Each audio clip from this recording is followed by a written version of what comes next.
Hey, it's Rich Tehrani with TMTNet. Thanks for watching. We're doing our Editors Week out in Santa Clara, California, November 2016. On our program is Mark Hoover with Vidder, and we're excited to have him. And Mark, welcome. How are you? I'm great, Rich. How you doing? Good, good. Tell us about Vidder. Well, Vidder is a Silicon Valley-based company. We're on a mission to make the world more secure, basically. We've been looking at the trends in security for the past 10 years. There's like twice as much money being spent in security these days as there was 5 years ago. And I defy you to walk down the hall anywhere in here and find somebody that feels like they're more secure today than they were 5 years ago. So more money being spent for less security, that means there's some kind of fundamental problem. And so what we've done is we've tried to come up with a fundamental solution to some of the issues that are causing this security problems today. And Great. It's a great challenge, a great mission to be on. Tell us your solution.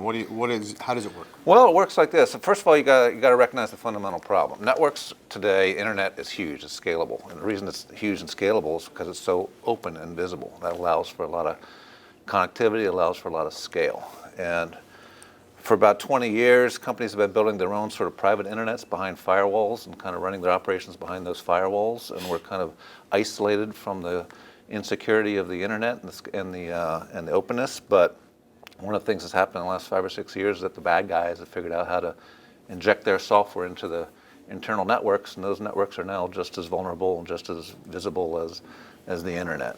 And so if the problem is visibility and openness, then the solution has to be invisibility. And so that's basically what we do. We sell our software to enterprises that allows them to take their critical assets and hide them on the network. It doesn't matter whether it's the internet and the cloud and their internal network.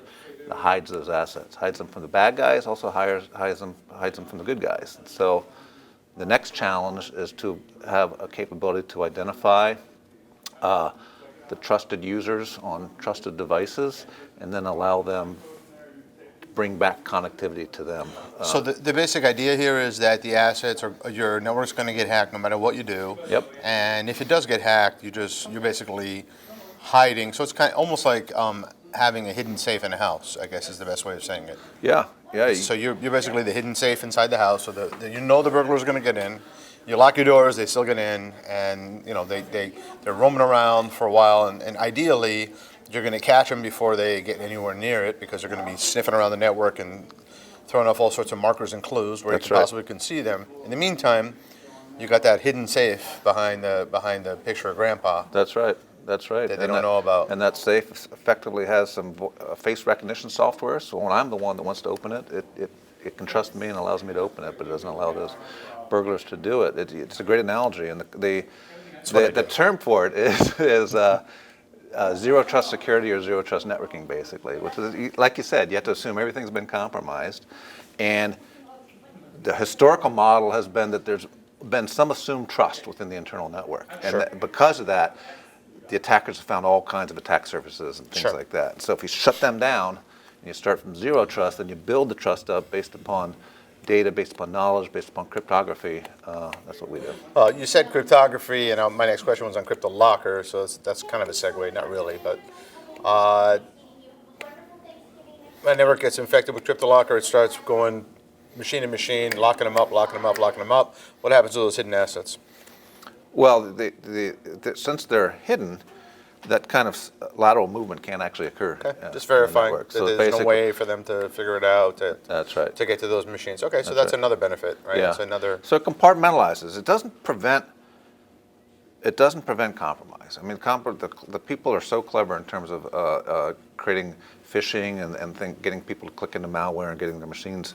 But what happens is that if the admins or the loading dock persons or the most vulnerable person to these kind of things in the company is the CEO. The CEO does something stupid and clicks on a link and gets his device compromised. That it doesn't mean that the attacker's gotten inside and has visibility and can roam into everything. It's very compartmentalized. They can maybe get one little foothold, but they can't go anywhere from there. So what kinds of companies are you talking to in terms of selling? Well, we sell mostly to large enterprises who have this issue of scale. Anybody who is also migrating to the cloud or has complex sort of supply chain ecosystems and things like that, where by your very nature you can't be a closed system. You've got to meld your IT with other companies' IT in order to facilitate business processes.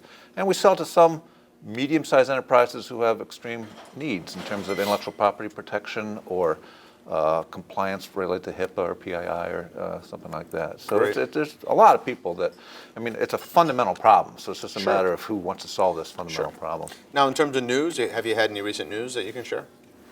Well, we've had some nice customer wins recently that we're working on. Having those customers be public references for us. It's really difficult to get public references in security because most people don't know what to tell people what they're using. Those are, I can't tell you the names right now. If you interviewed me like 3 weeks from now, I could probably tell you two or three names. What markets? Can you say like what market they're in or no? Well, one of them is a nonprofit organization that has just a lot of kind of HIPAA information in their internal systems. We have a very large multinational kind of packaged goods company. We're about to announce a very large partnership with a big U.S.-based telecom. Great! Wow, there's a lot of exciting stuff. You can guess one of two on that one. Very exciting stuff. Yeah, things are going quite well. Great. So, any closing comments as we finish up?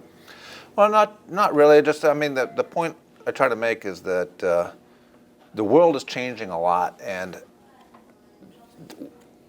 completely new ways of looking at solving the security problem are needed these days. And I think that there's 3 or 4 trends emerging, of which we are one, that are going to kind of form the foundation for security architectures going forward. And the world doesn't really need more security products and more security vendors. There's like thousands of them out there, but a lot of them are attacking symptoms rather than root causes. And I think what we'll see is that some of these new trends of new ways of doing endpoint security, new ways of doing data center segmentation, new ways of doing identity, and then people like us that are kind of like the glue logic between them that make it all work together. That's going to be the big trend. Some people call that sort of the new security stack of the future, and it's fun to be right in the middle of it. Well, thank you for sharing with us. It's very exciting, and I wish you luck in the growth. We certainly need more tools to fight the bad guys, and it sounds like you've got a really unique tool there. So, Thank you. Appreciate it.